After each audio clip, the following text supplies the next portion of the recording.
کی پہلو کو پر نظر رکھنا یہ اور مزاج ہوگا، اور کسی معاملے کے قانونی پہلو کی گہرائی میں اترنا یہ اور مزاج ہے۔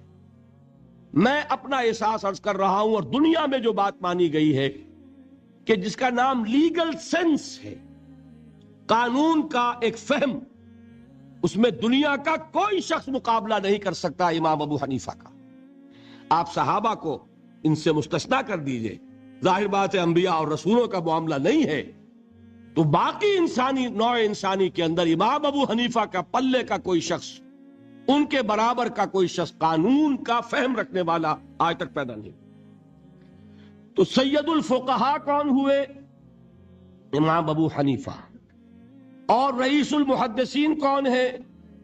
امام بخاری۔ یہ ساری جو میں نے اس وقت آپ کو تمہید بیان کی، وہ اس مسئلے کے لیے پریشان کن مسئلہ یہ ہے کہ امام ابو حنیفہ کی طرف یہ بات منسوب ہے کہ وہ یہ فرماتے ہیں الایمان قول، ایمان نام ہے صرف قول کا، عمل اس میں زیر بحث نہیں آتا۔ ولا یزید ولا ینقص، وہ ایمان نہ گھٹتا ہے نہ بڑھتا ہے۔ ایک سٹیٹمنٹ سمجھ میں آ گیا نا؟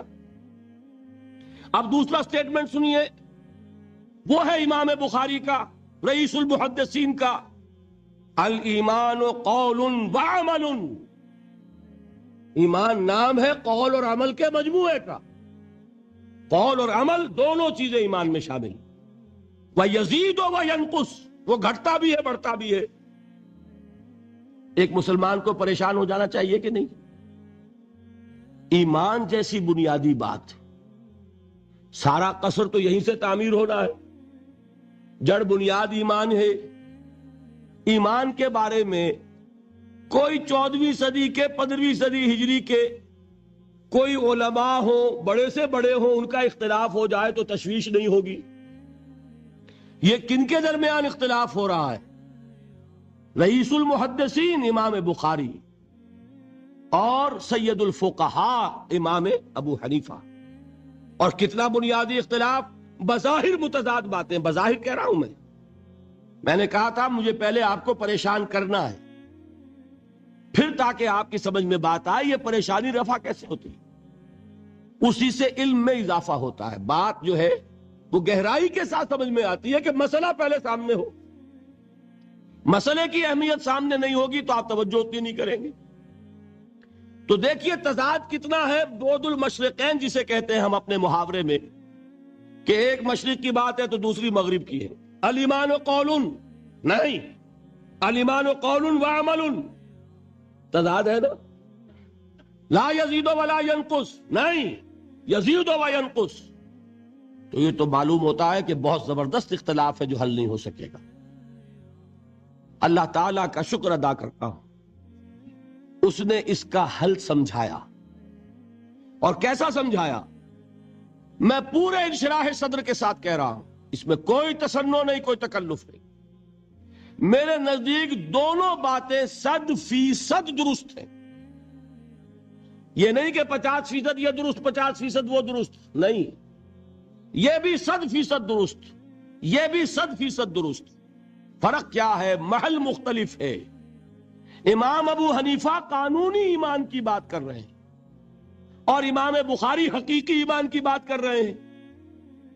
قانونی ایمان کے اعتبار سے 100% درست ہے یہ بات کہ وہ صرف قول ہے، عمل نہیں زیر بحث آئے گا۔ ایک شخص نماز نہیں پڑھتا کافر نہیں ہے، نماز کا منکر ہو جائے کافر، زکوٰۃ نہیں دیتا فاسق ہے فاجر ہے، کافر نہیں ہے، زکوٰۃ کہہ دے کہ ہے ہی نہیں دین میں، کافر۔ فرشتہ کس نے دیکھا؟ کیا پتا کیسا ہوتا ہے؟ حضور نے بھی اصل فرشتہ اپنی اصل ملکی شکل میں صرف 2 دفعہ دیکھا ہے، ورنہ تو انسانی شکل میں آتا تھا یا نظر ہی نہیں آتا تھا۔ 2 باتیں تھیں، وہی ہو جاتی تھی، نظر کوئی نہیں آتا تھا، یا انسانی شکل میں نظر آیا۔ اصل ملکی شکل میں حضرت جبرائیل کو 2 مرتبہ دیکھا۔ وَلَقَدْ رَآهُ بِالْأُفُقِ الْمُبِينِ وَلَقَدْ رَآهُ نَزْلَةً أُخْرَى عِنْدَ سِدْرَةِ الْمُنْتَهَى۔ ایک مرتبہ افق مبین پر دیکھا، ایک مرتبہ سدرۃ المنتہا کے پاس جبرائیل اپنی اصل شکل میں ظاہر ہوئے۔ اب ظاہر بات ہے ہم نے تو نہیں دیکھا نا، لیکن ہم مانتے ہیں جبرائیل کو، مانتے ہیں فرشتوں کو، نہیں مانیں گے کافر ہو جائیں گے۔ تو معلوم ہوا کہ قانونی ایمان جس پر دار و مدار ہے کفر اور اسلام کا، اس کا کل دار و مدار صرف قول پر ہے، ماننے پر ہے،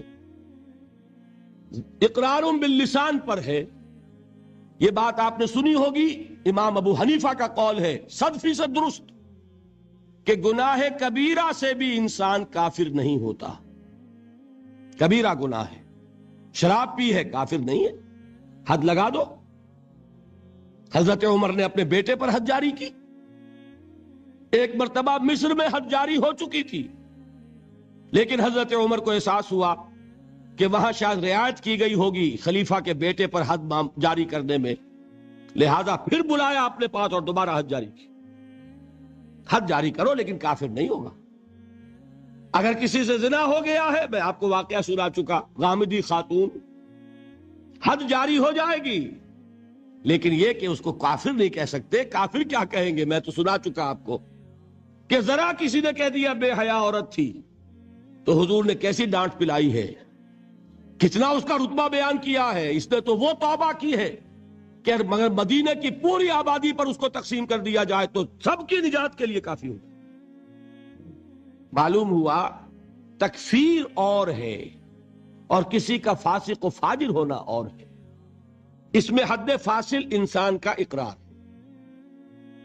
البتہ حقیقی ایمان، اب یہاں زمین و آسمان کا فرق آ جائے گا۔ ایمان دل میں اتر جائے تو کون نہیں جانتا کہ دل میں جو بات اتر جائے وہ عمل پر ضرور اثر انداز ہوتی ہے۔ یہ بات سیدھی سی ہے، دل میں یقین ہو عمل اس کے مطابق ہوگا۔ 2 اور 2 4 کی طرح مثالیں دے دوں آپ کو۔ آپ کو یقین ہے آگ جلاتی ہے، آپ ہاتھ ڈالتے ہیں اس میں، کیوں؟ یقین ہے کہ جلاتی ہے، لہذا کوئی شخص ہاتھ نہیں ڈالے گا۔ غلطی سے پڑ جائے تو پڑ جائے، جان بوجھ کے کون ڈالے گا؟ اچھا، میں بلکہ یہاں تک کہا کرتا ہوں کہ یقین تو بڑی دور کی شے ہے، گمان بھی ہو، گمان، اس کا نتیجہ بھی عمل میں نکل آتا۔ کون شخص نہیں جانتا کہ سارے سانپ زہریلے نہیں ہوتے؟ معلوم ہے نا، لیکن جو سانپ ہے پتہ نہیں کمبخت یہ زہریلا ہو، ہے کہ نہیں؟ یقین نہیں ہے کہ یہ زہریلا ہے، ہو سکتا ہے کہ زہریلا ہو، صرف زن ہے نا، آپ قریب پھٹکتے ہو اس کے۔ معلوم ہوا کہ یقین تو بڑی شے ہے۔ وہ تو میں نے اقبال کے آپ کو شعر سنایا بارہا، یقین پیدا کرے ناداں یقین سے ہاتھ آتی ہے، وہ درویشی کے جس کے سامنے جھکتی ہے فغفوری۔ یہ اولیاء اللہ کون تھے؟ صاحب یقین ہی تو تھے، اور کون تھے؟ جن کے سامنے بادشاہ جھکتے تھے۔ شیخ عبد القدوس گنگوہی رحمت اللہ علیہ، کس زمانے میں تھے یہ؟ ابراہیم لودھی اور اکبر کا زمانہ، بابر کا زمانہ، جب جنگ ہوئی ان کے مابین۔ ابراہیم لودھی چل کر آیا ہے کہ بابر آ گیا ہے، میں جا رہا ہوں مقابلے کے لیے، پانی پت کی پہلی جنگ ہونے والی ہے، میرے لیے دعا کر دیجئے۔ فرماتے ہیں ذرا ہٹ جاؤ، ہماری دھوپ چھوڑ دو۔ دعا نہیں کی اور وہ شکست اس نے کھائی، مارا گیا۔ ان سے بھی پہلے کی بات ہے، نظام الدین اولیاء رحمت اللہ علیہ 7 بادشاہوں کا زمانہ دیکھا ہے۔ کسی بادشاہ سے ملنے کا تو خیر سوال ہی نہیں، اس کے پاس جانے کا سوال نہیں، کسی کو اجازت نہیں دی حاضر ہونے کی۔ ایک بادشاہ نے کہا کہ آپ کیسے روک سکتے ہیں، میں آ جاؤں گا۔ تو جواب یہ لکھوایا ہے کہ درویش نے اپنے گھر کے 2 دروازے رکھے ہوئے ہیں، بادشاہ ایک دروازے سے داخل ہوگا، درویش دوسرے سے نکل جائے۔ بادشاہ چاہتا ہے اذن باریابی، اور سلطان الہند پھر کون ہوا؟ سلطان الہند تو پھر نظام الدین اولیاء ہوئے، جس کی قدم بوسی کے لیے بادشاہ آنا چاہتا ہے، اور وہ اجازت نہیں دے رہے، اس لیے ان کا نام ہے سلطان الہند حضرت نظام الدین اولیاء رحمت اللہ علیہ۔ تو یہ جان لیجئے۔ ایک اور کا واقعہ ابو علی قلندر کا، نواب ٹونک نے جاگیر کے لیے ایک وثیقہ بھیج دیا، ہم نے آپ کی خانقاہ کے لیے اتنے گاؤں کی جاگیر لکھ دی۔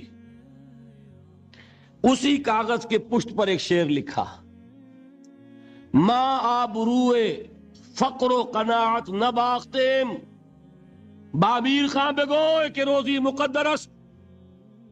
جاؤ میر خان سے کہہ دو، نواب ٹونک سے، ہماری روزی اللہ کے ہاں مقدر ہے، لکھی ہوئی ہے، ہم تمہارے ہاتھ اپنے فقر اور درویشی کی عزت بیچنا نہیں چاہتے، لے جاؤ اپنا وثیقہ۔ کون تھے یہ؟ صاحب یقین۔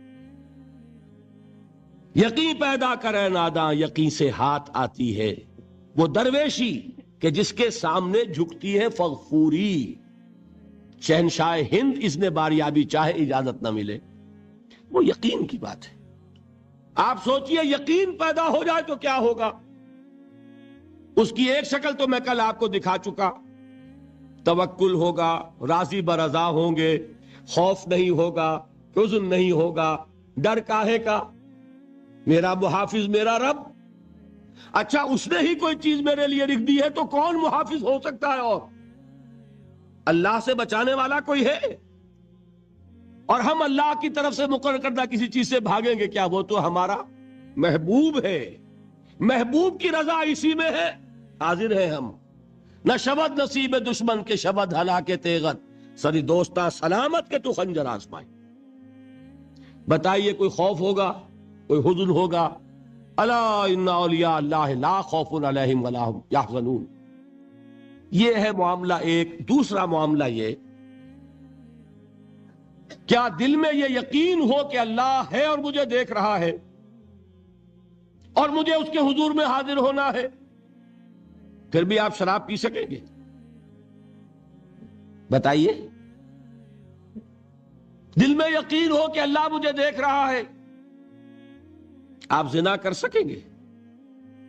چوری کر سکیں گے؟ یہ یقین زائل ہوگا کسی وجہ سے۔ اس یقین پر غفلت کے کوئی پردے پڑ جائیں گے تو گناہ ہو سکتا ہے، یقین موجود ہو تو گناہ نہیں ہو سکتا۔ منطقی بات ہے کہ نہیں؟ میں مثال سے اور سمجھا دوں۔ اگر چوراہے پر کانسٹیبل کھڑا ہے، آپ نے دیکھ لیا، ساتھ ہی آپ نے دیکھا ایک کونے میں موٹر سائیکل لے کر تیار سارجنٹ بھی کھڑا ہے، آپ کی گاڑی صحیح جگہ آ کے رک جائے گی نا،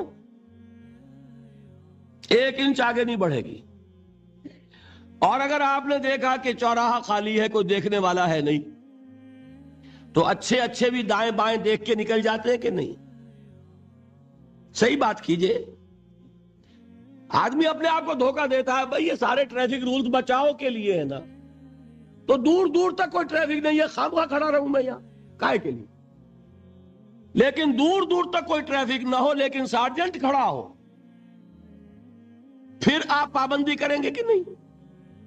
حالانکہ اس کی کیا حیثیت ہے، کیا اس کی تنخواہ، کیا اس کی حیثیت، کیا اس کی اتھارٹی، کتنی وہ سزا دلوا دے گا؟ اول تو پاکستان میں تو 2-4 روپے سے وہی معاملہ طے ہو جائے گا، اس سے زیادہ کی بات ہی نہیں۔ لیکن یہ کہ وہی آپ کی گاڑی آ کر رک جاتی ہے۔ اگر یہ یقین ہو کہ اللہ ہے اور مجھے دیکھ رہا ہے تو کیا اس کا قانون توڑیں گے آپ؟ یقین والے ایمان کے ساتھ معصیت جمع نہیں ہو سکتی۔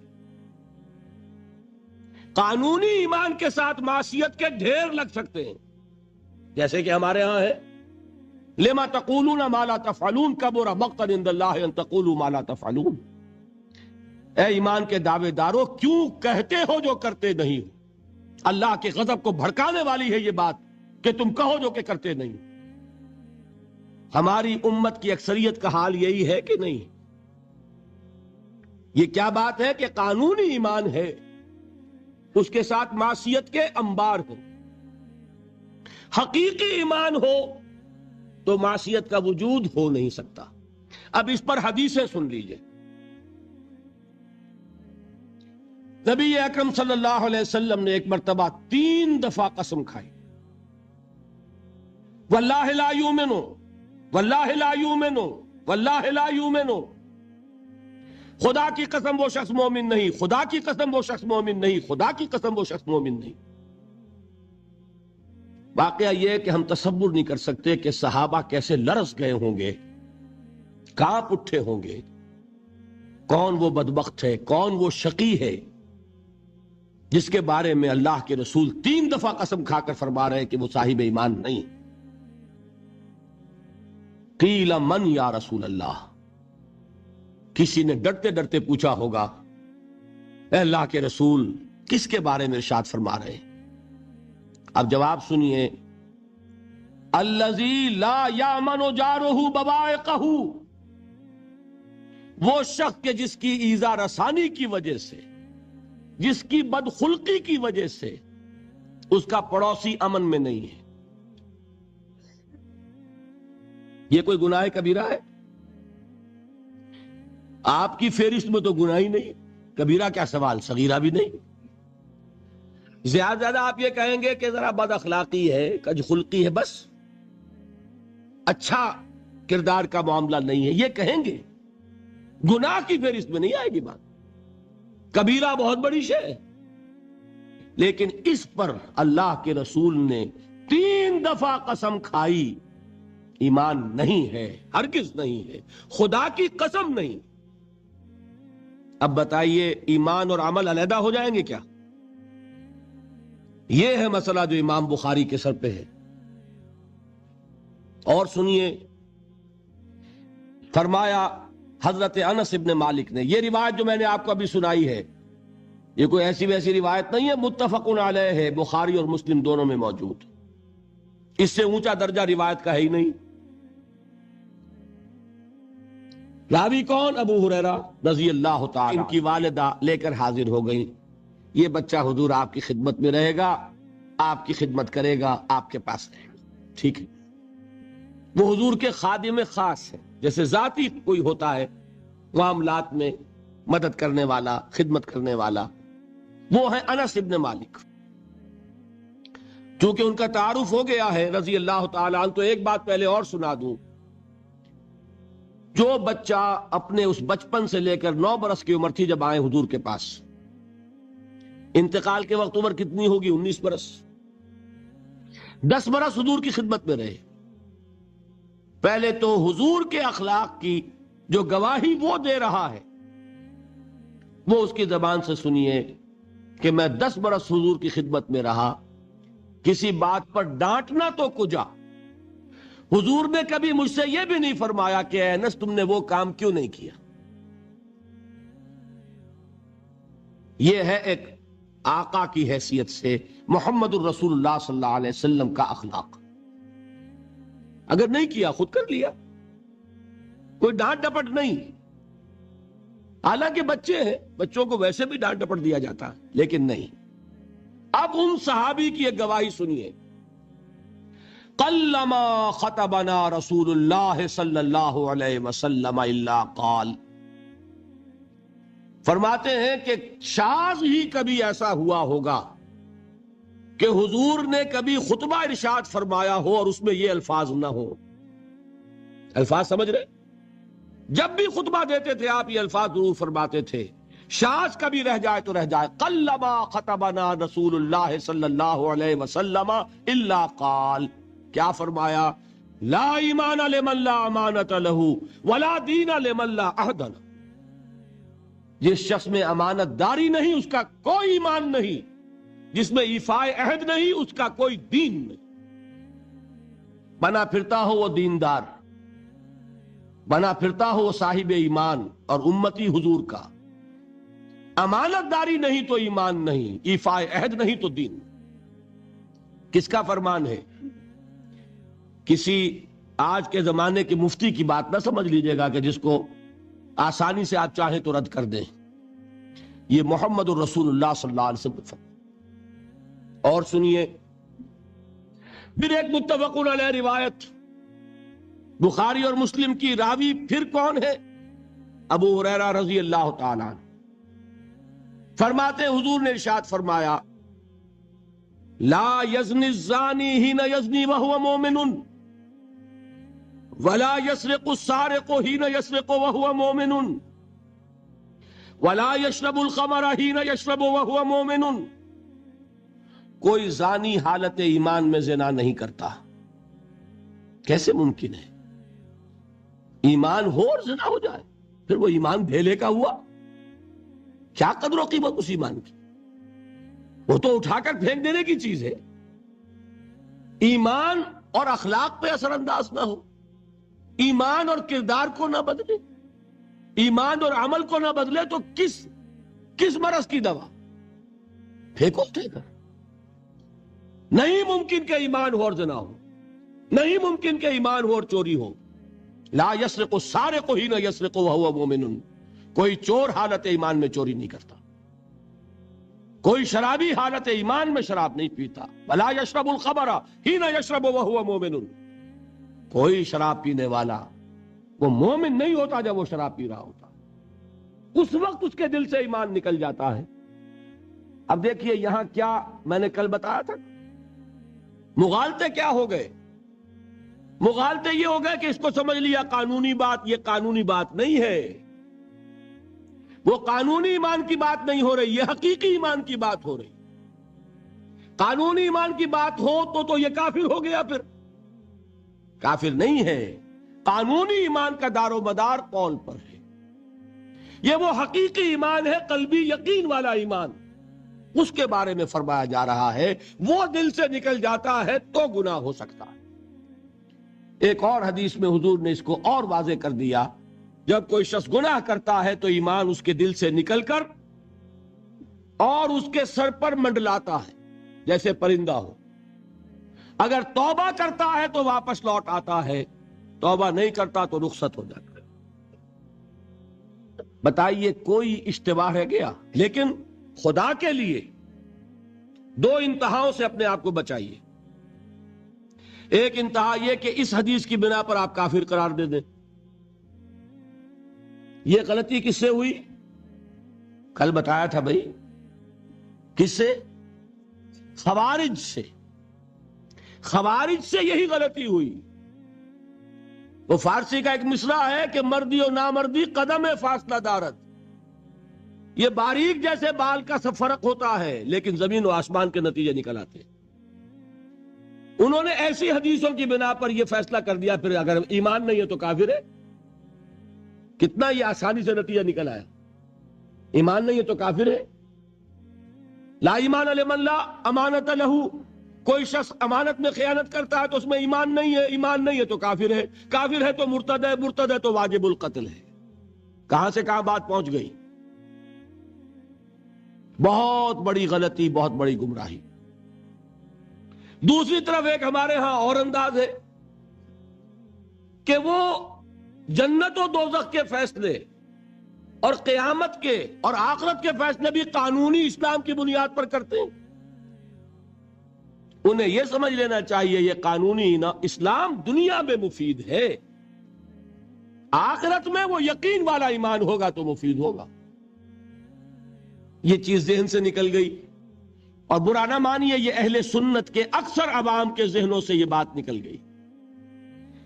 وہ یہ سمجھتے ہیں ہمارے پاس سرٹیفکیٹ ہے، ہم مسلمان ہیں، مسلمان ہیں تو صاحب ایمان ہے، صاحب ایمان ہے تو جنت ہم پر واجب اور دوزخ ہم پر حرام. یہ آپ کے دل میں لکھا ہوا ہے کہ نہیں؟ جب دل میں یہ لکھا ہوا ہوگا تو پھر کرو گناہ. کیوں نہ کرو؟ کیوں حرام خوری نہ کرو؟ کیوں رشوتیں نہ لو؟ کیوں بددیانتی نہ کرو؟ جبکہ دوزخ تو آپ پر حرام ہے ہی ہے، آپ کو کوئی چیز نقصان پہنچا ہی نہیں سکتی. یہ مرجیہ کا عقیدہ تھا اصل میں. یہ دوسری انتہا تھی جو آج اہل سنت کے اکثر لوگوں کے دلوں میں بات بیٹھ گئی، عوام کے اندر، جہلا کے اندر. ان دونوں چیزوں سے بچیے. تیسری ایک غلطی کی اہل تشیع نے. انہوں نے کیا غلطی کی؟ ایمان اور اسلام کے فیصلے دنیا میں کرنے لگ گئے. فلاں مومن تھے، باقی سب مسلم ہی تھے اور باقی سب منافق ہی تھے. یہ فیصلہ کرنے کا کسی کو اختیار نہیں. دنیا میں فیصلہ صرف یہ ہوگا کہ کافر تھا یا مسلمان، چھٹی۔ تیسری کیٹیگری آپ طے نہیں کر سکتے، اس لیے کہ قانونی اصطلاحات یہی دو ہیں۔ سمجھ لیجئے ان باتوں کو، مجھے کوئی دھواں دھار تقریر نہیں کرنی، بات سمجھانی ہے۔ دیکھیے، قانونی سطح پر انسانوں کی تقسیمیں ہوں گی صرف دو، یا مسلم یا غیر مسلم، یہ ہے قانونی تقسیم۔ اب جو مسلم ہے وہ مومن بھی ہو سکتا ہے، وہ منافق بھی ہو سکتا ہے، بات سمجھ رہے؟ لیکن منافق کوئی قانونی اینٹی نہیں ہے۔ دنیا میں ہم کسی کو منافق نہیں کہہ سکتے۔ ہاں، حضور کہہ سکتے تھے، حضور کو اللہ نے علم دیا تھا، لیکن حضور نے بھی ایسی پہرے داری کی ہے کہ کسی ایک شخص کے بارے میں بھی نہیں فرمایا کہ یہ منافق ہے۔ یہاں تک کہ جس کے بارے میں علم نشرہ ہو چکا تھا، عبداللہ ابن ابی، اس کی بھی نماز جنازہ پڑھا دی کہ نہیں پڑھا دی؟ نماز جنازہ کافر کی پڑھی جاتی ہے یا مسلمان کی؟ اس کا مطلب ہے عبداللہ ابن ابی کو بھی حضور نے آخری وقت تک مسلمان تسلیم کیا۔ منافق جو بھی ہے وہ اپنے اندر ہے، اللہ کے ہاں جا کر کھلے گا۔ فار آل لیگل پرپسز اے منافق از اے مسلم۔ بات سمجھ میں آئی؟ اس لیے کہ لیگل اینٹیٹیز دو ہی ہے، کافر اور مسلم۔ تیسری اینٹیٹی کوئی لیگل نہیں ہے، تیسری کوئی حیثیت قانونی نہیں ہے۔ اب ایک جو مسلم ہے وہ مومن بھی ہو سکتا ہے، منافق بھی ہو سکتا ہے۔ اس کا فیصلہ کہاں ہوگا؟ اللہ کے۔ ویسے حقیقت نفاق پر مجھے تفصیلی گفتگو کرنی ہے، میں اس کے مسائل اور وہاں اس وقت واضح کروں گا۔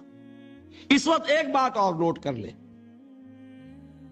دیکھیے، اب یہ جن لوگوں نے کچھ الجبرا پڑھا، جیومیٹری پڑھی، تھوڑی سی بھی ان کی سمجھ میں بات آئے گی۔ کچھ گراف بنایا کرتے تھے، زیرو درمیان میں اور رائٹ سائڈ پہ +1 +2 +3 +4، اور لیفٹ پر -1 -2 -3 -4، درمیان میں کیا ہے؟ زیرو۔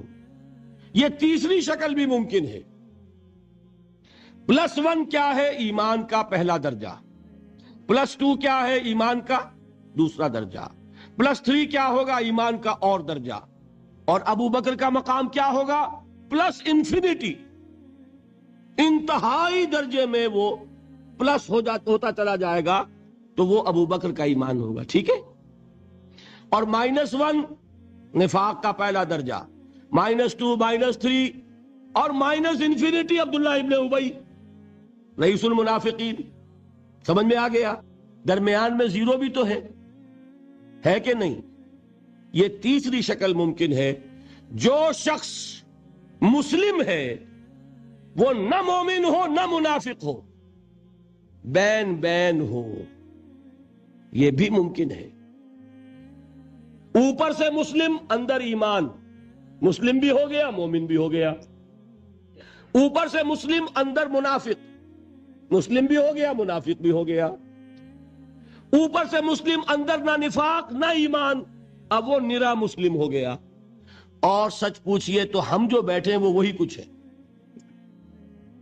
اللہ ماشاء اللہ منافق نہیں ہے۔ اللہ کے فضل و کرم سے کوئی ہوگا، ہم نہیں جانتے، منافق نہیں ہے۔ یہ بڑا دھوکہ پڑ جاتا ہے بعض اوقات کہ ہم اپنے جذبات میں آ کر کہہ بیٹھتے ہیں یہ مسلمان منافق ہے۔ منافق نہیں ہے، ہاں مومن بھی نہیں۔ ایمان کسی اور شے کا نام۔ ایمان ہوتا ہے تو سورج کے مانند دمکتا ہے، ایمان ہوتا ہے عمل جو ہے اس کا نکھرتا ہے، ایمان ہوتا ہے تو توکل، راضی برضائے رب، اطاعت رب، اتباع رسول، نیکی بھلائی اخلاق، یہ ہے ایمان۔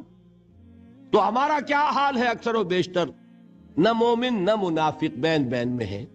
اور یہ آیت جس پر میں گفتگو کر رہا ہوں یہ اصل میں ایسے ہی لوگوں سے متعلق ہے۔ قالت الاعراب آمنا قل لم تؤمنوا، پلس کا انکار ہو گیا نا، ایمان تو نہیں ہے تمہارے اندر، ولیکن قولوا اسلمنا، درمیان میں آ گئے، ولما يدخل الایمان فی قلوبکم، مزید تاکید ہو گئی، ایمان تمہارے دلوں میں داخل نہیں ہوا۔ لیکن اب آگے چلیے، وَإِن تُطِيعُوا اللَّهَ وَرَسُولَهُ لَا يَلِدْكُم مِّنْ أَعْمَالِكُمْ شَيْئًا، اگر تم اللہ اور اس کے رسول کی اطاعت کرتے رہو گے اللہ تمہارے عمل میں کوئی کمی نہیں کرے گا۔ اس سے ثابت ہو گیا منافق بھی نہیں، اس لیے کہ منافق کا کوئی عمل قبول نہیں۔ منافق تو وہ مائنس ویلیو ہے، اس کے ساتھ کوئی نیکی قبول ہو نہیں سکتی۔ کیا عبداللہ ابن ابی کی نمازیں قبول ہوئی؟ اگرچہ وہ نماز حضور کی امامت میں ادا کی جا رہی ہے، لیکن کیا اس کی نماز قبول ہو سکتی تھی؟ وہ آپ کو یاد ہوگا واقعہ، جب مرا ہے وہ شخص رئیس المنافقین عبداللہ ابن ابی، اس کے بیٹے ہیں عبداللہ ابن ابی، وہ مومن صادق، نوجوان نہایت صالح۔ اب ایک سعادت مند بیٹے کو تو باپ سے محبت ہوگی کہ نہیں ہوگی؟ وہ بیٹا حاضر ہوتا ہے حضور کی خدمت میں، حضور میرے والد کا انتقال ہو گیا، آپ اپنا کرتا عنایت فرما دیجئے تاکہ میں اس کو کفن دوں۔ حضور نے سوچا اور کرتا اتار کے دے دیا۔ حضرت عمر کھڑے ہو گئے، وہ تو تھے نا، ان کا جلال اور ضبط نہیں کر سکتے تھے، ان کا وہ انداز تھا جو حضرت موسیٰ کا تھا۔ حضرت خضر کو 3 دفعہ ٹوکا کہ نہیں، یہ کیا کیا تم نے؟ بغیر کسی جرم کے اس بچے کو ختم کر دیا، یہ کیا کیا تم نے؟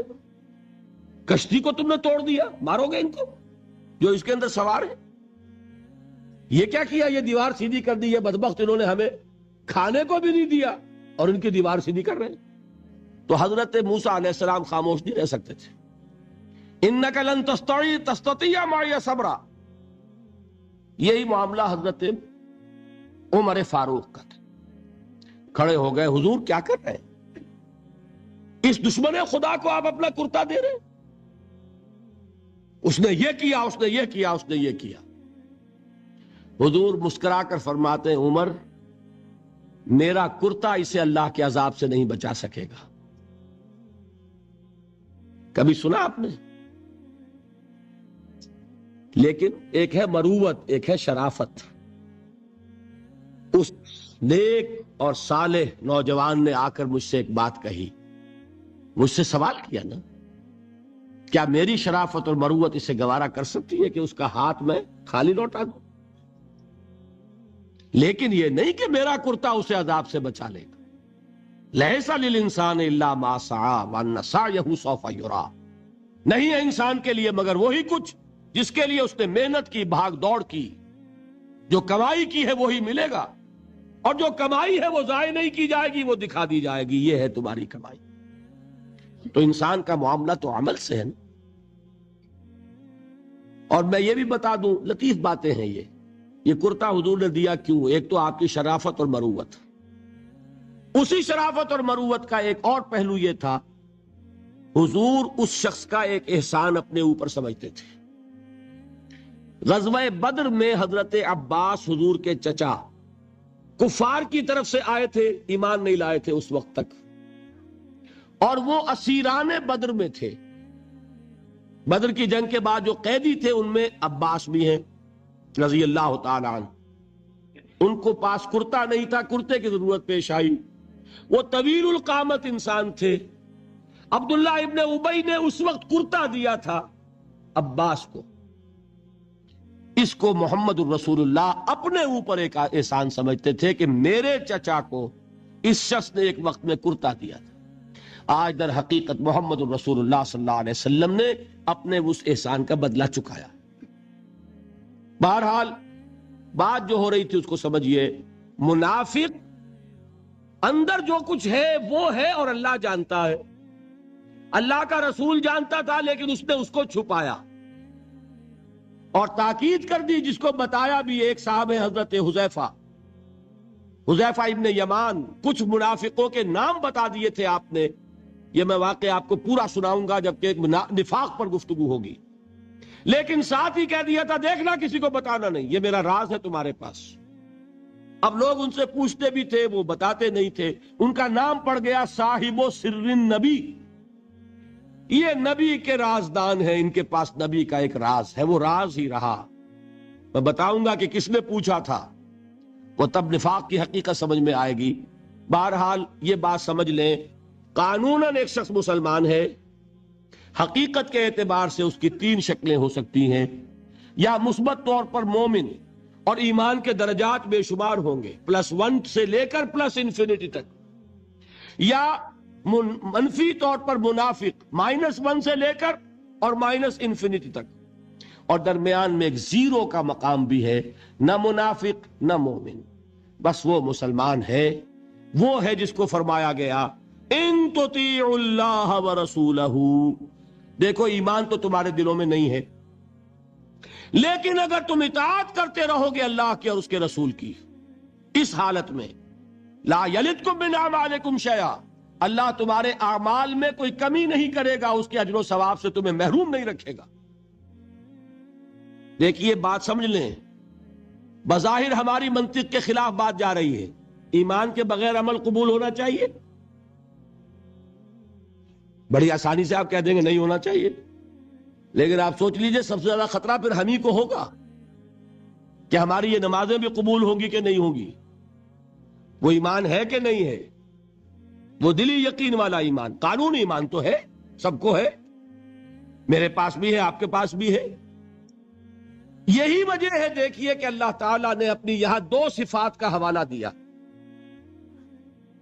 یہ جو قرآن مجید کی آیات عموماً ختم ہوتی ہیں اللہ کے اسماء و صفات پر، وَهُوَ السَّمِيعُ الْبَصِيرُ وَهُوَ الْعَزِيزُ الْحَكِيمُ وَهُوَ الْعَلِيمُ الْخَبِيرُ، تو آپ کا کیا خیال ہے الٹپ آتی ہیں؟ یہ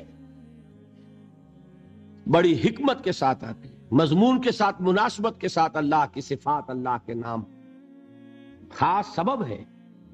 یہاں فرمایا، آیت ختم ہوئی ان اللہ غفور الرحیم، یہ اللہ کی شان غفاری اور شان رحیمی کا صدقہ ہے کہ اس حالت میں بھی اطاعت کرو گے تو اللہ قبول فرما لے گا، ورنہ صحیح بات تو یہی بنتی ہے کہ ایمان کے بغیر اطاعت قبول نہ ہو۔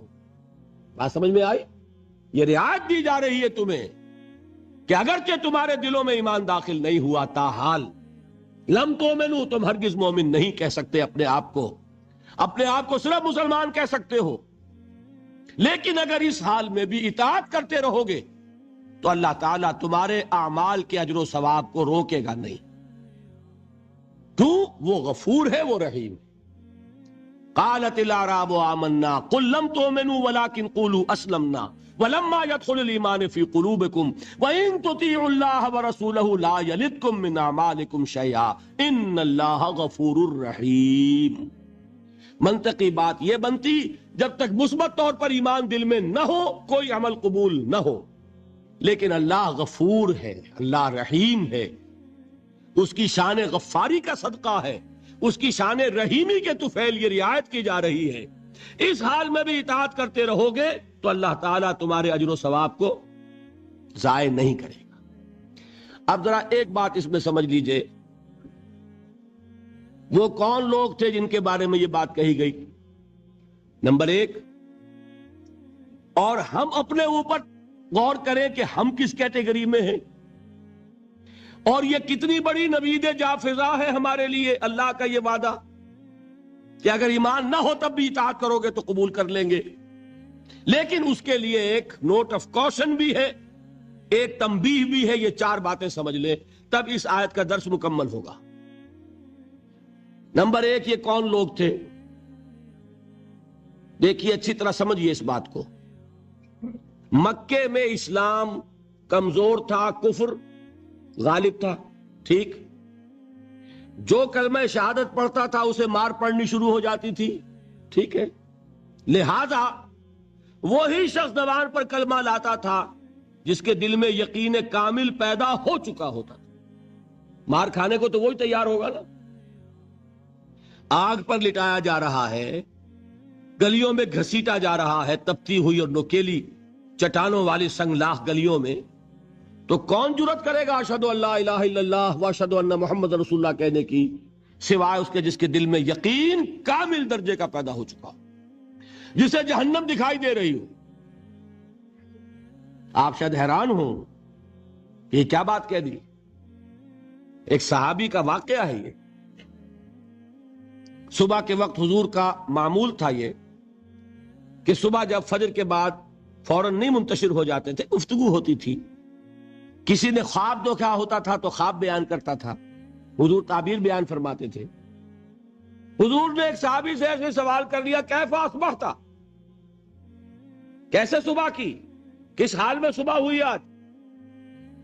اب انہوں نے جو جواب دیا وہ بڑا غیر معمولی تھا. اصبحت مومنا حقا یا رسول اللہ، اے اللہ کے رسول سچے مومن کی صبح مجھے نصیب ہوئی. غیر معمولی جواب تھا نا، بڑا دعویٰ تھا اس میں. اصبحت مومنا حقا.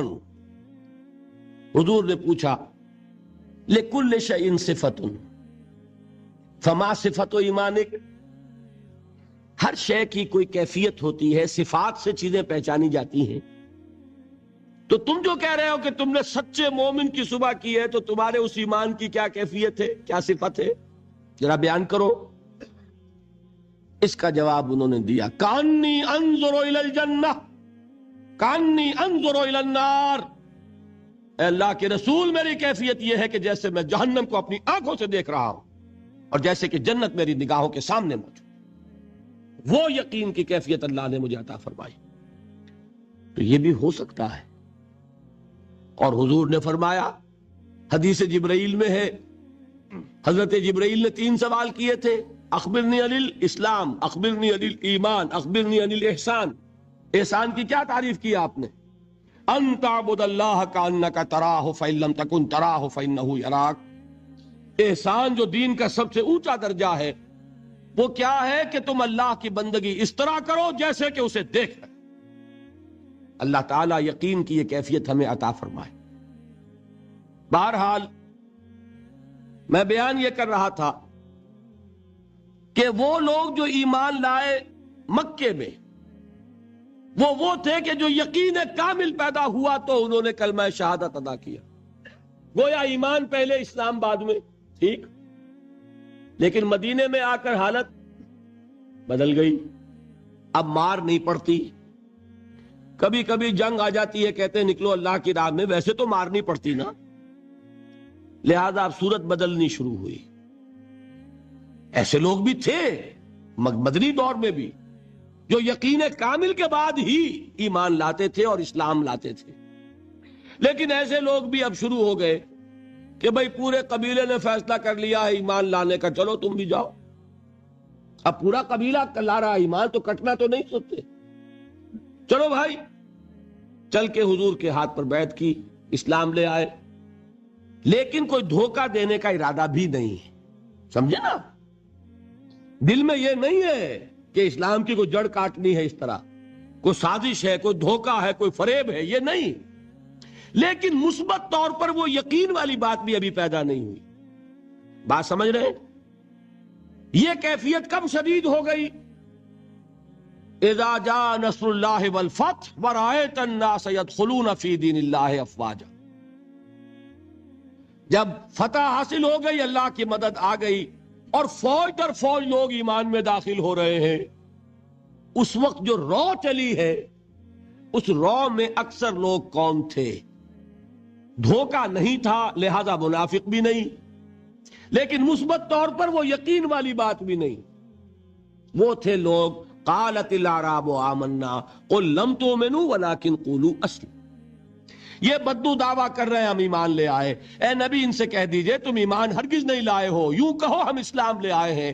ولما يدخل الايمان في قلوبكم، اور ایمان ابھی تمہارے دلوں میں داخل نہیں ہوا، لیکن ہم اپنی شان غفاری اور شان رحیمی کے طفیل تم سے یہ رعایت کر رہے ہیں، اگر اطاعت کرتے رہو گے اللہ اور اس کے رسول کی تو تمہارے اعمال میں کوئی کمی نہیں ہو. سمجھ آ گئی بات؟ اب اپنی حالت پر غور کیجئے، ہمارا حال کیا ہے؟ وہاں رو چلی تھی اور یہاں ایک چکر چل رہا ہے. باپ کا بیٹا مسلمان، اس کا اگلا بیٹا مسلمان. وہ جو میں نے کہا تھا ہم مسلمان کیوں ہیں؟ By accident of birth. ہم سوچ کر ایمان لائیں کیا؟ ہم نے خود غور و فکر کے بعد ایمان قبول کیا ہے. اللہ جس سے توفیق دے دے. ہو سکتا ہے، اب بھی ہو سکتا ہے. سوچئے، غور کیجئے، تفکر کیجئے، شعوری طور پر ایمان لائیے، وہ ایمان اور ہوگا. اب تک ہم میں سے اکثر کا حال کیا ہے کہ صرف ایک چکر ہے نسلی. نسلاً بعد نسل اسلام آ گیا. اسلام تو آ گیا، کیا ایمان بھی آ جائے گا اس طرح؟ ایمان نہیں آتا اس طرح. اسلام آیا ہے. ہمارا حال کیا ہے اکثر و بیشتر؟ وہ اسی آیت کے مصداق ہے.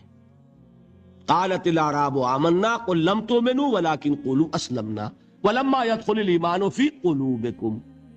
تو بتائیے ہمارے لیے کتنی بڑی نوید ہے یہ، کتنی بڑی خوشخبری ہے یہ کہ اللہ نے یہ وعدہ کر لیا ہے. اگر بات یہ ہوگی کہ جب تک ایمان نہیں ہوگی نہ نماز قبول نہ روزہ قبول، تو ہمارا کوئی مقام پھر تھا؟ اللہ نے کتنی بڑی اپنی رحمت فرمائی، کتنا فضل فرمایا. اس حالت میں بھی اطاعت کرو گے تو اللہ تمہارے اعمال کا اجر و ثواب عطا کر دے گا.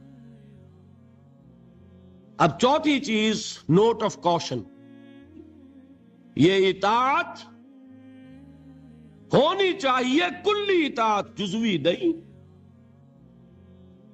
جزوی اطاعت اطاعت نہیں. اللہ کے 10 احکام ہیں، 5 آپ نے مان لیے، 5 آپ نے ٹھوکر مار دیے. کیا کہیں گے اسے؟ یہ اطاعت ہے؟ سمجھ لیجئے، یہ جزوی اطاعت اطاعت نہیں. اس پر تو اللہ کا غضب بھڑکتا ہے. افتؤمنون ببعض الکتاب وتکفرون ببعض. کیا تم ہماری شریعت، ہماری کتاب، ہمارے قانون، اس کے کچھ حصے کو مانتے اور کچھ کو نہیں مانتے؟ فما جزاء من يفعل ذلك منكم الا خزي في الحياة الدنيا ويوم القيامة يردون الى اشد العذاب. جو کوئی بھی یہ طرز عمل اختیار کرے گا اس کی سزا اس کے سوا اور کچھ نہیں ہے کہ دنیا میں انہیں ذلیل و خوار کر دیا جائے اور قیامت کے دن شدید ترین عذاب میں جھونک دیا جائے. وَمَا اللَّهُ بِغَافِلٍ عَمَّا تَعْمَلُونَ. اور اللہ غافل اور بے خبر نہیں ہے تمہارے کرتوتوں سے. He knows you. Knows you through and through. وہ جانتا ہے، وہ تو تمہاری نیتوں کو جانتا ہے. ان اللہ لا ينظر الى صورکم ولا اموالکم ولكن ينظر الى قلوبکم واعمالکم.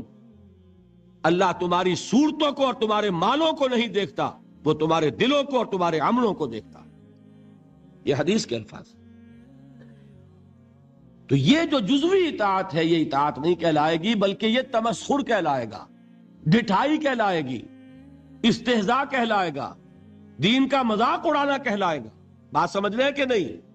اور میں اور منطقی طور پر ثابت کر دوں کہ اگر آپ نے اللہ کے کچھ احکام مانے کچھ نہیں مانے، تو جو مانے وہ بھی اللہ کے نہیں مانے. بظاہر بات میں بڑی عجیب کہہ رہا ہوں. اللہ کا ایک حکم آپ نے مانا، ایک نہیں مانا. بتائیے جو نہیں مانا کیوں نہیں مانا؟ کہ نفس کو پسند نہیں. جو مانا کیوں مانا؟ کہ نفس کو پسند ہے. دونوں حالتوں میں کس کی بات مانی؟ نفس کی. اگر اللہ کی بات ماننی تھی تو پھر تو وہ بات بھی اللہ کی. جب آپ نے اللہ کی ایک بات رد کر دی، کیوں؟ کہ نفس کو پسند نہیں. اور جو مانی تو اس لیے مانی کہ نفس نے ویٹو ہے، اوکے کر دیا، ٹھیک ہے. تو اصل آپ کا افسر کون ہوا؟ نفس یا اللہ؟ اللہ کا حکم ہوتا تو جو حکم ہے وہ ماننا پڑے گا. معلوم ہوا کہ آپ نے ویٹو دیا ہوا ہے نفس کو، تو جس کے پاس ویٹو اسی کی اطاعت. بظاہر آپ اللہ کا حکم مان رہے، حقیقت میں اپنے نفس کا حکم مان. اللہ کہ آپ کی اطاعت کلی ہو، جو اللہ کا حکم سر تسلیم خم. ہاں یہ ہو سکتا ہے وقتی طور پر کوئی خطا ہو جائے، جذبات کی رو میں آپ بہہ گئے، غلطی ہو گئی. ایسا جب بھی ہوتا ہے فوراً توبہ کرتا ہے انسان. جذبات کا معاملہ ہوتا ہے جیسے کہ طوفان آتا ہے پہاڑی علاقے میں. میدانی علاقے میں سیلاب آئے گا تو آہستہ آہستہ آتا ہے اور آہستہ آہستہ اترتا بھی ہے. پہاڑی علاقے میں سیلاب آتا ہے تو طوفانی شکل میں آتا ہے، فوراً ختم بھی ہو جاتا ہے نا. ایسا جذبات کا معاملہ یہ ہوتا ہے، طوفان کی طرح جذبات چڑھے اس وقت آپ سے غلطی ہو گئی، فوراً اتر جائے گا طوفان اور آپ پچھتائیں گے کہ میں کیا کر بیٹھا. فوراً رجوع کریں گے، فوراً توبہ کریں گے. ایسے شخص کی توبہ کو قبول کرنا اللہ نے اپنے ذمے قرار دیا.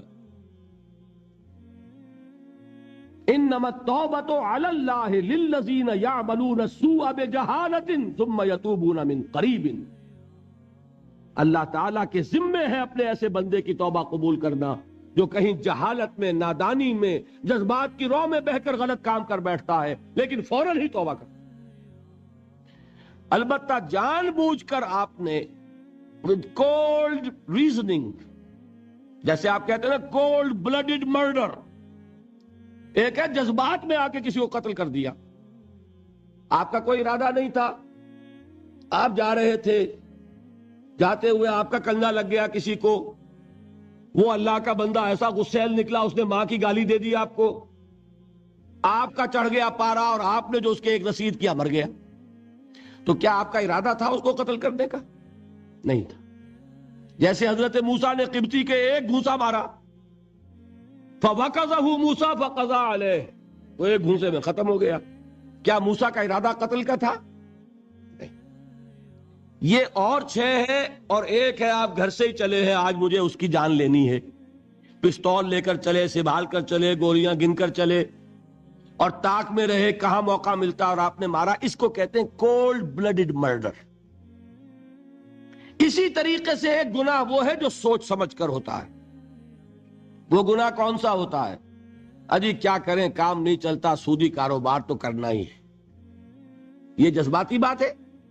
نہیں، یہ آپ کی سوچی سمجھی رائے ہے.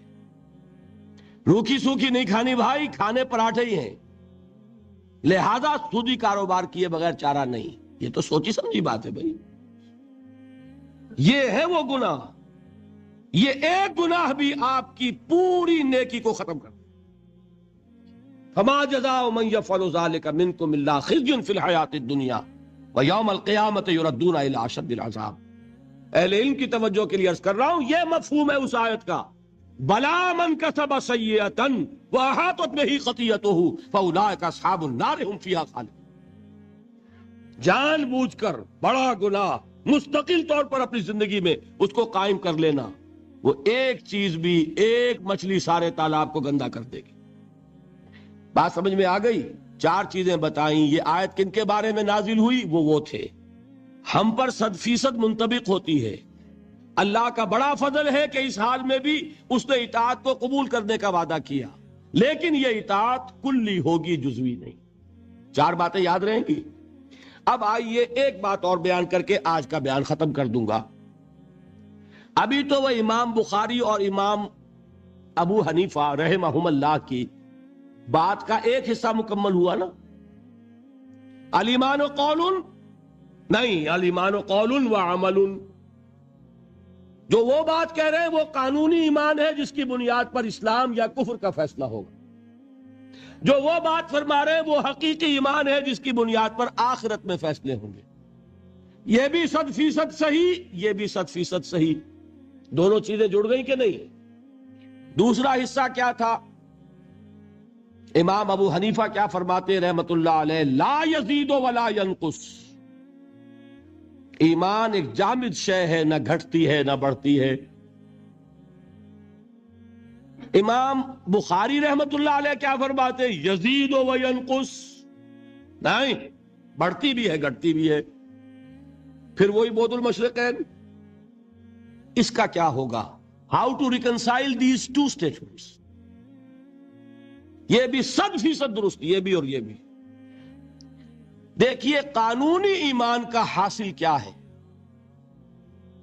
A legal status in this world.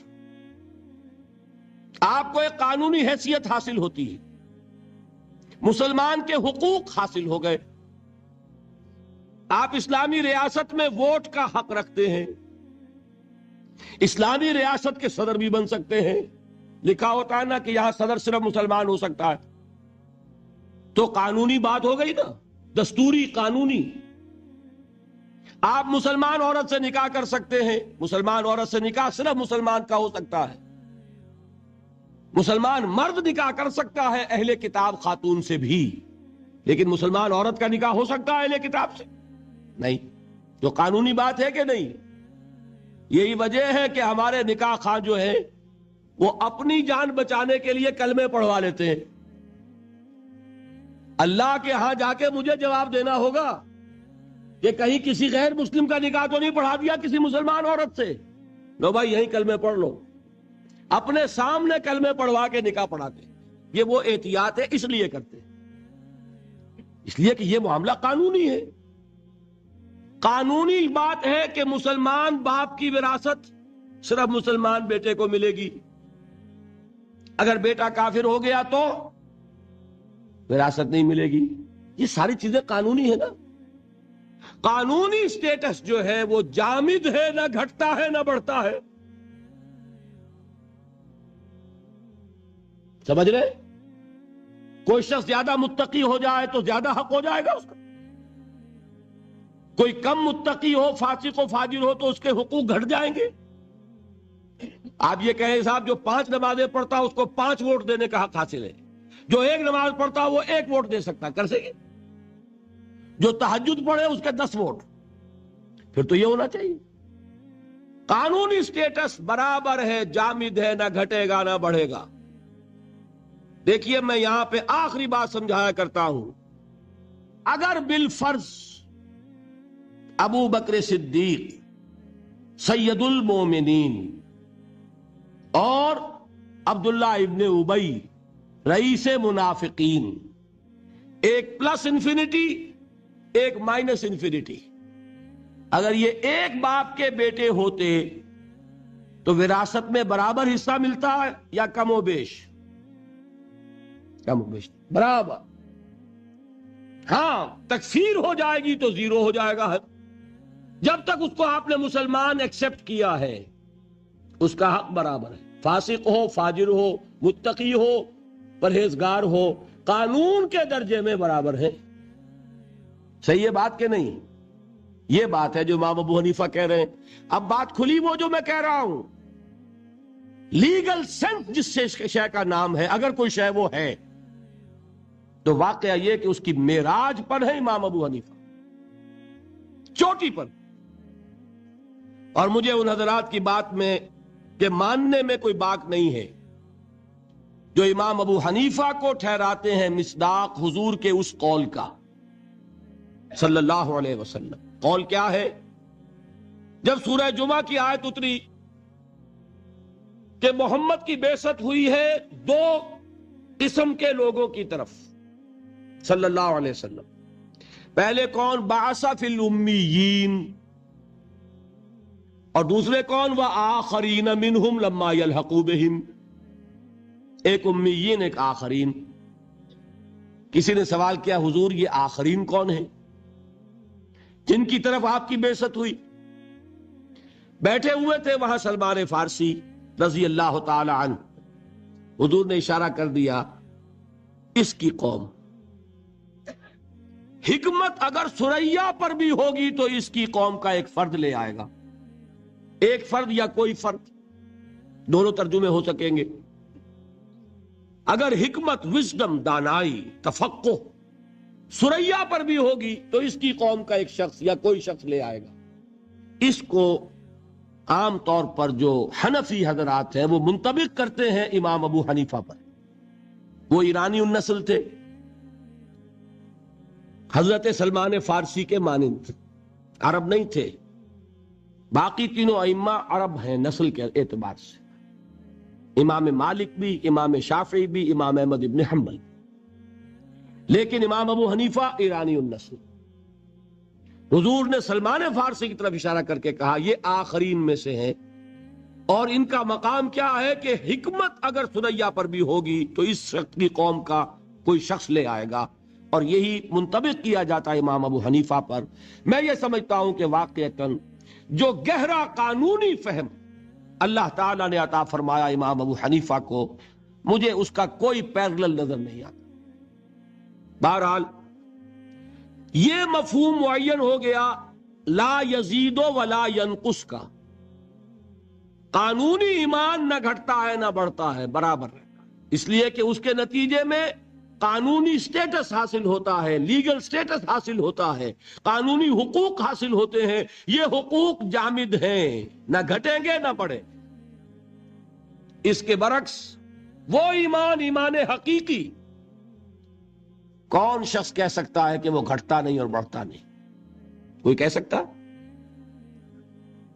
قرآن کہہ رہا ہو زادتہم ایمانا و تسلیما وما زادہم الا ایمانا و تسلیما لیزدادوا ایمانا مع ایمانہم، تاکہ اضافہ ہو ان کے ایمانوں میں اور ایمان کا. غزوہ احزاب میں جو لوگ ثابت قدم رہے، وما زادتہم الا ایمانا و تسلیما، ان کے اس صبر نے، ثبات نے، استقلال نے ان کے ایمان اور ان کی تسلیم و رضا کی کیفیت میں اضافہ کرتے. تو ایمان کا اضافہ یہ تو قرآن سے ثابت، اور آپ کا تجربہ نہیں ہے. کسی صاحب یقین کے پاس بیٹھیں اگر صحبت میں کچھ لمحے، تو آپ کو اپنے اندر بھی کچھ حرارت بڑھتی نظر آئے گی کہ نہیں ایمان کی؟ حضور نے فرمایا کون ہے اللہ کے ولی، کون ہے دوست اللہ کے؟ اذا رؤوا ذکر اللہ، جب انہیں دیکھا جائے اللہ یاد آ جائے. ایسے لوگ ہیں، ان کی صحبت میں بیٹھیں گے، دین کی طرف لگن بڑھے گی، دین کا جذبہ بڑھے گا. یہ کیا ہے؟ یہ ایمان ہے. اور آوارہ اور بدقماش اور فحش گو اور لطیفہ گو اور یاوہ گو قسم کے لوگوں کے پاس بیٹھیں گے، ایمان گھٹے گا کہ نہیں؟ سیدھی بات ہے. قرآن پڑھیں گے ایمان بڑھے گا، فحش ناول پڑھیں گے ایمان گھٹے گا. یہ ایمان تو وہ شے ہے. دیکھیے قلب کو کہتے ہی قلب اس لیے ہے، اسے کسی حالت پر قرار ہی نہیں. قلب کے کیا معنی؟ بدلنا، قلب ماہیت، کیفیت بدل گئی، انقلاب، نظام بدل جانا. یہ قلب جو ہے یہ ٹکتا ہی نہیں. اس کے لیے تو فرمایا جو ہے اقبال نے شعر کہ ثبات ایک تغیر کو ہے زمانے میں، سکون محال ہے قدرت کے کارخانے میں. یہ بات 100% درست ہے تو دل کے لیے صحیح ہے. آپ کے جسم کے ہر حصے کے لیے آرام ہے، لیکن دل کے لیے آرام، دل کے لیے آرام کا مطلب موت. چند منٹ کا آرام کرے گا تو چھٹی. آپ کا دماغ آرام کرتا ہے، آپ کے گردے آرام کرتے ہیں، آپ کا معدہ آرام کرتا ہے، ہر جسم کے عضو کے لیے آرام. آپ کا دماغ آرام کرتا ہے جب تک کہ آپ خواب نہیں دیکھ رہے. جب آپ سوئے ہوئے خواب دیکھ رہے ہوں، اب صرف جسم آرام کر رہا ہے، دماغ آرام نہیں کر رہا. اس نے چکی پیسنی شروع کر دی ہے اپنی، اس لیے کہ اسے جتنا آرام چاہیے تھا وہ لے چکا. اب خامخواہ آپ پڑے ہوئے، آپ پڑے رہے، وہ اپنا کام شروع کر دے گا. تو دماغ جو ہے وہ بھی آرام چاہتا ہے.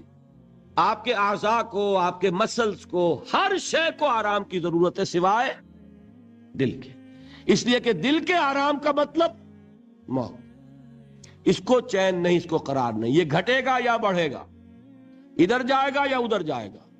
اور جو قلبی ایمان ہے اسے کیسے قرار ہو جائے گا؟ وہ یا گھٹے گا یا بڑھے گا، ہر لحظہ یا بڑھ رہا ہے یا گھٹ رہا ہے. اسی لیے حضور نے فرمایا جس شخص کے 2 دن برابر ہو گئے وہ بڑے گھاٹے میں رہا. آج جتنا ایمان ہے کل بھی اتنا ہی رہا تو گھاٹا ہو گیا نا. اس لیے کہ یہ دن اللہ نے جو اور دیا تھا اس لیے دیا تھا کہ اور ایمان بڑھتا. نہیں بڑھا تو یہ نہیں کہیں گے کہ نفع نہیں ہوا، نہیں نقصان ہو گیا. یہ دن تو ضائع ہوا نا. اس دن میں جو اضافہ ہونا چاہیے تھا وہ اضافہ نہیں ہوا. یہ دن جو ضائع گیا یہ گھاٹا ہے. جس شخص کے 2 دن مساوی ہیں وہ گھاٹے میں. والعصر ان الانسان لفی خسر. غافل تجھے گھڑیال یہ دیتا ہے منادی، گردوں نے گھڑی عمر کی ایک اور گھٹا دی. تو یہ بات کہ 100% درست. یہ قول بھی کہ الایمان قول لا یزید ولا ینقص، اور یہ قول بھی کہ الایمان قول وعمل ویزید وینقص. یہ معاملہ قانونی ایمان کا جس کی بنیاد پر دنیا میں کسی کو مسلمان مانا جائے گا، یہ معاملہ حقیقی ایمان کا جس کی بنیاد پر وہاں فیصلے ہوں گے، اس معاملے میں اس سطح پر ایمان اور عمل صالح یوں جڑ جاتے ہیں۔ یہ ایک وحدت جس کو آپ کہتے ہیں آرگینک ہول، حیاتیاتی وحدت، جس کے حصے بخرے نہیں ہو سکتے، ایمان اور عمل صالح یوں ہے۔ یہی وجہ ہے قرآن میں ایک جگہ مجھے بتا دیجئے کہ جہاں ایمان، مجرد ایمان کا ذکر آیا ہو، عمل صالح کا نہ ہو۔ والتین والزیتون وطور سینین وہذا البلد الامین لقد خلقنا الانسان فی احسن تقویم الا الذین آمنوا وعملوا الصالحات والعصر ان الانسان لفی خسر الا الذین آمنوا وعملوا الصالحات وتواصوا بالحق وتواصوا بالصبر۔ ایک نقطہ اور بیان کر دوں، دیکھیے یہ جو سورۃ العصر اور سورۃ التین کا تقابل میں نے کیا تھا، ایک پر انذار ایک پر تبشیر کا رنگ غالب بتایا تھا نا۔ اب یہاں یہ بات سمجھ لیجئے، تواصی بالحق بھی ایک عمل ہے۔ حق کی وصیت کرنا، دعوت دینا، تبلیغ کرنا عمل ہے کہ نہیں؟ تواصی بالصبر بھی ایک عمل ہے۔ لہذا قرآن جب کہتا ہے وَعَمِلُوا الصَّالِحَاتِ، یہ ساری چیزیں اس میں شامل ہیں۔ صرف یہ کہ سورۃ العصر میں جو اندر اس کے مضمرات تھے انہیں اور کھول کر بیان کر دیا۔ وہاں عمل کے 3 خانے ہو گئے، عمل صالح خود، تواصی بالحق اس کا ایک لازمی نتیجہ، تواصی بالصبر اس کا ایک دوسرا لازمی نتیجہ۔ سورۃ التین میں صرف عمل صالح میں یہ ساری بات آ گئی۔ باقی قرآن مجید میں ایسے ایسے مقامات ملیں گے، تین مواقع مرتبہ عمل الصالحات ایمان کے ساتھ جوڑ جوڑ کر لایا جا رہا ہے کہ یہ دل سے بات نکال دے کہ مجرد ایمان پر نجات ہو جائے گی۔ قرآن نے کہیں وعدہ نہیں کیا۔ اور ایمان بھی، ہاں وہ نجات کہ لاکھوں برس جہنم میں جلنے کے بعد چھٹکارا مل جائے، وہ مل جائے گی۔ وہ نجات کہ جو میدان حشر ہی میں اللہ فرما دے میرا یہ بندہ، اس پر میری رحمت کا سایہ ہے، یہ جہنم کی آگ سے بچا لیا جائے گا۔ فَمَنْ زُحْزِحَ عَنِ النَّارِ وَأُدْخِلَ الْجَنَّةَ فَقَدْ فَازَ۔ وہ اس کامیابی کی بات کر رہا ہوں، اس نجات کی بات کر رہا ہوں۔ وہ نجات صرف ایمان سے نہیں ہے، وہ عمل صالح کے ساتھ ہے۔ اس کی شرط لازم ہے، لازم و ملزوم ہے، اس کو جدا نہیں کر سکتے، جس کے لیے میں نے آج احادیث بھی بیان کر دیں۔ میرا جی چاہتا تھا اس عمل صالح کے جو مختلف گوشے ہیں ان کی بھی تھوڑی سی سیر آج آپ کو کراؤں، لیکن میں آج اسی پر اکتفا کر رہا ہوں۔ انشاءاللہ پھر یہ سلسلہ چل رہا ہے، یہ مضامین دوبارہ بھی انشاءاللہ موقع ملے گا کہ میں جو کمی رہ رہی ہے اس کی میں تلافی کر دوں گا۔ آج آپ کے علم میں ہوگا کہ میں دبئی گیا اور وہاں سے واپس آیا، اور وہاں بھی میں نے کچھ 1.5 گھنٹے سے زائد کی تقریر کی ہے، آواز پر بھی اس کا اثر ہے۔ میں ذرا محتاط ہو کے چل رہا ہوں تاکہ ابھی غالباً 5 دن رہتے ہیں، اور تو اس میں ایسا نہ ہو کہ کہیں مجھے مجبور ہو کر بیچ میں بات چھوڑ دینی پڑے۔ اگر ہر موضوع میں کوئی کسر رہ جائے کوئی پرواہ نہیں، لیکن بات جو ہے تمام موضوعات کی مکمل ہو جائے، یہ میری پوری کوشش ہوگی۔ تو آپ بھی دعا کریں اللہ تعالیٰ مجھے توفیق دے۔ اور واقعہ یہ ہے، میں آپ حضرات کے سامنے اپنا یہ تاثر بیان کیے بغیر نہیں رہ سکتا۔ میرا آج یہ خیال تھا کہ حاضری کم ہوگی، اس لیے کہ دل بھر بھی جاتا ہے، سن لی باتیں بہت، بزم میں اہل نظر بھی ہیں، تماشائی بھی۔ وہ اہل نظر کا تو میں سمجھتا ہوں کہ ذوق بڑھے گا، تماشائیوں کا تو گھٹتا ہے۔ آخر بہت سن لیا، اور کیا سننا ہے۔ پھر یہ بھی خیال تھا کہ کل تو جمعرات کی وہ تھی اور جمعہ کی شب تھی، جمعہ آنے والا تھا، چھٹی کا دن تھا، کل تو آپ کا ورکنگ ڈے ہے، آپ کو کام کرنا ہے۔ اس کے باوجود میں نے جو آپ کے ذوق و شوق کا عالم دیکھا ہے، میں اسے ایک مبارک فعل سمجھتا ہوں، نیک فعل ہے۔ یہ علامت ہے ہوا کے رخ کی۔ ہوا کا رخ جو ہے وہ آپ کو معلوم ہے، تھوڑی سی مٹی آپ لے کر، ریت لے کر اس کو ذرا چھوڑتے ہیں، پتہ چل جاتا ہوا ادھر چل رہی ہے یا ادھر۔ وہ معمولی جو ہے ایک چٹکی خاک کی بتاتی ہے کہ ہوا کا رخ کیا ہے۔ یہ چیز جو ہے یہ بھی ہمارے لیے ایک امید افزا بات ہے۔ کوئی کہانیاں نہیں ہیں، کوئی قصے نہیں ہیں، کوئی لوگوں کو گالیاں نہیں دی جا رہی، کوئی فرقے وارانہ بات نہیں ہو رہی، جمع کرنے کی کوشش ہو رہی ہے۔ امام ابو حنیفہ، امام بخاری، اگر ان کی باتوں میں کوئی اختلاف نظر آ رہا ہے تو کہاں جڑتی ہیں جا کر، یہ بات بتائی جا رہی ہے۔ دلچسپی ہوتی ہے اختلافی معاملات سے، نور و بشر کا جھگڑا ہو، وہ نور والے بھی آ جائیں گے، بشر والے بھی آ جائیں گے، ظاہر بات ہے کہ وہ تو جھگڑے والی بات ہے۔ یہاں کوئی بات ایسی نہیں۔ اگر اس میں بھی آپ کی یہ دلچسپی ہے تو میں سمجھتا ہوں کہ یہ ایک نیک فعل ہے، اچھی امید افزا صورت ہے۔ اللہ تعالی ہمارے اس شوق اور ذوق کو برقرار رکھے، اور اللہ تعالی مجھے ہمت دیے رکھے کہ جس خدمت کا ارادہ لے کر یہاں آیا ہوں میں اسے پایہ تکمیل تک پہنچا سکوں۔ اقول قولی ھذا واستغفر اللہ لی ولکم ولسائر المسلمین والمسلمات۔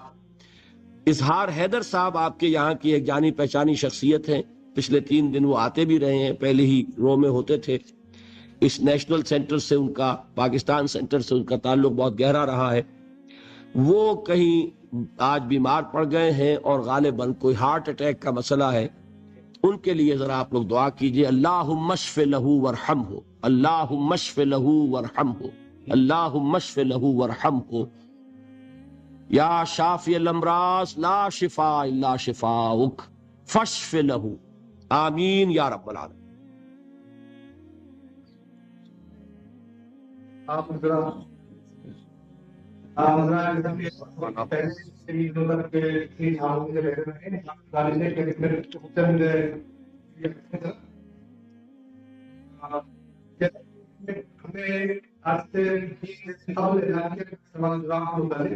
سوال جواب